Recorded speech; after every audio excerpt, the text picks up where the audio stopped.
तो जैसे कि आप सभी को पता है, अभी चल रहे हैं चैत्र नवरात्रि और आज है चैत्र नवरात्रि का तीसरा दिन। तो मैं ज़मीन पर इसलिए सोती हूँ क्योंकि कहते हैं कि व्रत में बिस्तर पर नहीं सोना चाहिए, ज़मीन पर सोना चाहिए। अब ऐसे तो बहुत सारे नियम होते हैं, लेकिन अब सभी तो हम फॉलो नहीं कर सकते हैं, लेकिन जितने नियमों को हम पूरा कर सकते हैं वो हमें करने चाहिए।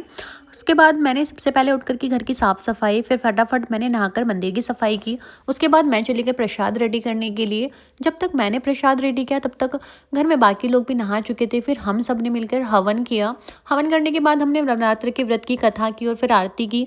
और आज पता नहीं, वही समझ ही नहीं आया कि क्या ही हो चुका था। शायद लकड़ियाँ थोड़ी गीली थी कि हवन करने के बाद पूरे घर में इतनी बुरी तरह से धुआं फैल चुका था कि वो कई घंटों में निकला। उसके बाद हम लोग गए मंदिर। मंदिर से आने के बाद फिर मैंने कपड़े धुले, क्योंकि आज मतलब काफ़ी दिन से हमारे यहाँ पर बारिश हो रही थी, 3-4 दिन से, तो हम कपड़े नहीं धुल पाए थे। ऐसा लग रहा था भाई से धोबी घाट खोल दिया हो, पड़ोसियों के कपड़े भी हमारे घर ही आ गए हो। आज कई दिन बाद धूप निकली थी तो मैंने सोचा आज कपड़े भी धुल दिए जाएं। फिर मुझे दिन में जाना था कीर्तन में, तो मैं कीर्तन के लिए रेडी होने लगी। मुझे पता है वैसे तो ब्लैक सूट नहीं पहनना चाहिए कि हाँ मतलब पूजा के किसी काम में, लेकिन आज सैटरडे था सो मैंने पहन लिया था। जब मैं वहाँ पहुँची तो वहाँ पर सभी लोग आ चुके थे और कीर्तन की तैयारी हो चुकी थी। एक आंटी जी ने मुझे कहा मेहंदी लगाने के लिए। अब वैसे तो मुझे मेहंदी लगानी नहीं आती है, लेकिन अगर कोई किसी काम के लिए कहे तो मैं मना नहीं करती हूँ। जैसा भी आता है अच्छा बुरा मैं कर देती हूँ बस। उसके बाद वही सब लोगों ने वहाँ पर बहुत डांस किया, बहुत इन्जॉय किया। मुझे तो आता नहीं है, मैं उन्हीं का डांस देखकर खुश हो गई।